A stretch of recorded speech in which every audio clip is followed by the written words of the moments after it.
Hello from Kingfisher, Oklahoma. Today we're looking at 1 Chronicles 20 and 21. Well, we're going through some highlights of David's career. Chronicles so far has been a lot of names and places, but also as when it's come to Saul and David, they kind of been highlights, quick excerpts from the previous books. So that's been pretty interesting.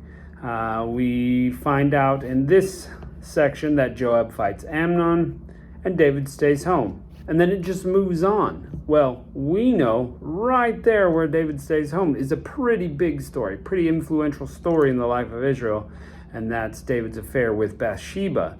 That's just kind of skipped over. And I don't know if that's to paint David in a positive light or they didn't feel like it was important, but it's not there. So conspicuous that it's missing there. Well, we blast right by that and we find that David is allowed victory over the Ammonites. And Joab does it, and David gets a giant crown, and they kind of spoil the cities and take the things. So we see that's pretty much there. We also re-get the telling of the story that not only did we know Goliath, but he had some relatives, some of them sons and things, and that they were slaughtered by David's mighty men. And we get that story again about the family members. So there you go. I think that's pretty awesome that there were giants. That's, blows the mind. But then, they are also taken out as well. Then in chapter 21, we see a sin that David does, which is taking a census of the people. He wasn't supposed to do that. He was not supposed to number the people. He's not supposed to get pride over how large the nation has grown. It specifically says in the law not to do it. So David does it anyway, and he receives God's wrath. This is the second telling of this story too. So God gives David a choice. What are you going to choose? Are you going to choose famine for 3 years? Are you going to flee from your enemies in battle for 3 months? Or are you going to take 3 days plague? Well, he decides to fall into God's hand rather than man's hand and goes with the plague. 70,000 men die. Now, if we're doing some quick Bible math, roughly, we know that usually they just say how many men there were in things. And so 70,000 men, possibly 70,000 women died. And if there are, 1.8 children for every married couple, then possibly 140,000 children die. So 280,000 people, 300,000 people in 3 days fall over dead. That is a massive plague for Israel. They had millions. They had millions of people. They've grown quite a bit. We found from this bad census, but 300,000 people probably died in 3 days. Pretty incredible. But God does have pity on Jerusalem and stops the angel of the Lord from his slaying of these people. And David actually gets to see this angel with the sword drawn at the place of Ornan the Jebusite. Jebus, that's Jerusalem. So Ornan, living in the Jerusalem area, that's where the angel stops. Ornan gets to see it too, and it's like, whoa. And he and his son hide because there's this giant angel there with a sword. Ugh, whoa. Pretty incredible. I would love to see an angel at some point. I know it'd probably freak me out, just like everybody else, but having that kind of awesome experience, I don't know. I'd skip the plague part. We kind of already got that in 2020. We don't want that anymore. So David purchases part of the land from Ornan and builds an altar like God commands him, and then that's the end of the plague. So let's jump right into that. Let's see how it goes. Chapter 20.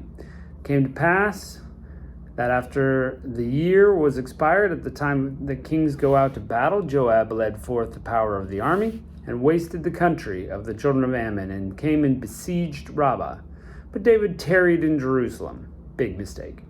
Joab smote Rabbah and destroyed it. And David took the crown of their king off his head and found it to weigh a talent of gold, which is heavy, And there were precious stones in it. It was set upon David's head. And he brought also exceedingly much spoil out of the city.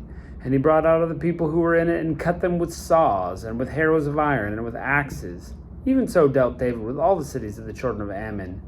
And David and all the people returned to Jerusalem. It came to pass after this, that there arose war in Gezer with the Philistines. At that time which Sibbechai the Hushathite slew Sippai, that was of the children of the giant, and they were subdued. So Sippai, first child of the giant there. And there was war again with the Philistines, and Elhanan, the son of Jair, slew Lami, the brother of Goliath the Gittite, whose spear staff was like a weaver's beam. So there you go, Lami, brother to Goliath. And yet again there was war at Gath. There was a man of great stature, whose fingers and toes were 24, 6 on each hand, 6 on each foot, a 6-fingered man on both hands. He was also he was also the son of the giant. So 2 sons of Goliath and a brother. But when he defied Israel, Jonathan, the son of Shimei, David's brother, slew him. And these were born unto the giant in Gath, and they fell by the hand of David and by the hand of his servants. Amazing war story. Chapter 21. And Satan stood up against Israel and provoked David to number Israel. And David said to Joab and the rulers of the people, Go, number Israel from Beersheba to Dan, and bring the number to me, that I may know it. Joab answered, The Lord make his people 100 times so many as they be. But, my lord the king, are they not all the Lord's servants? Why then doth the Lord require this thing? Why will he be the cause of trespass to Israel? Good job for Joab. He probably could have been killed for that, but he's right. He stood up to the king. Nevertheless, the king's word prevailed against Joab. Wherefore Joab departed, went through all Israel, and came to Jerusalem. And Joab gave the sum of the number of the people unto David, and all they of Israel were 1,000,000, that's 1,000,000, and 100,000 that drew the sword. And Judah was 410,000, 470,000 men that drew the sword. So that's easily 1.5 million warriors. Well, again, quick math for women and children, that's like 6 million people. And they were about 1 million, we decided, when they came out. So they've really grown in number as a nation, for them to be about 6 million now. But Levi and Benjamin counted he them not, for the king's word was abominable to Joab. So that's not even counting 2 of the full tribes. So pretty incredible they've grown. And God was pleased with this thing, displeased with this thing. Therefore he smote Israel. David said unto God, I've sinned I've sinned greatly because I've done this thing. Now I beseech thee, do away with the iniquity of thy servant. I have done foolishly. The Lord spake unto Gad, David's seer, saying, Go, tell David, saying, Thus says the Lord, I offer thee 3 things. Choose thee one of them, that I may do it unto thee. So Gad came to David and said to him, Thus saith the Lord, choose thee, either 3 years famine, 3 months to be destroyed before thy foes, while the sword of thine enemies overtaketh thee, or 3 days the sword of the Lord, even the pestilence in the land, and the angel of the Lord destroying throughout all the coast of Israel. Now therefore advise thyself what word I will bring to him that sent me. David said unto Gad, I'm in a miserable strait. Yeah, you are. Let me fall now into the hand of the Lord, for great are his mercies. But let me not fall into the hand of man.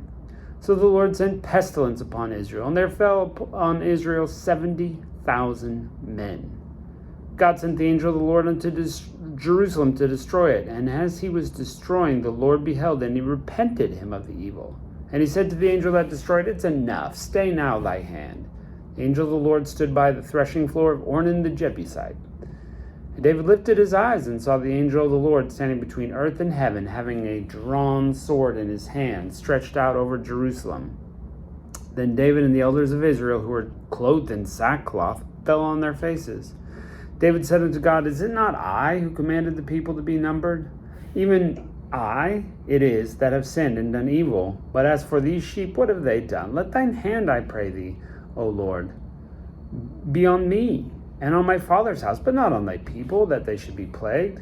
The angel of God commanded Gad to say to David, that David should go up and shall build an altar of the Lord on the threshing floor of Ornan the Jebusite. And David went up at the saying of Gad, which he spoke in the name of the Lord. And Ornan turned back, and he saw the angel and his 4 sons with him, and he hid themselves. I can't blame him. Ornan was threshing wheat. And David came to Ornan. Ornan saw David and went out to the threshing floor and bowed himself to David with his face to the ground. Then David said to Ornan, grant me the place of this threshing floor, that I may build an altar therein to the Lord. Thou shalt grant it to me for the full price, that the plague be stayed from the people. Ornan said to the Lord, take it to thee, my lord the king. Do what is good in thy sight. Lo, I give it to thee, and the oxen also for burnt offerings, and the threshing instruments for wood, and the wheat for the meat offering. I give it all.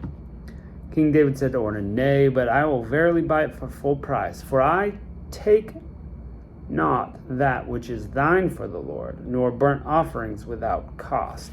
So this is a pretty cool deal. He realized that, if he's gifted what he's offering, it's not really an offering. It's not really a difficult thing for him if someone's like, here, yeah, offer this. No, that's your offering. David wants it to be his offering, so he pays for it. So David gave Ornan for the place 600 shekels of gold by weight.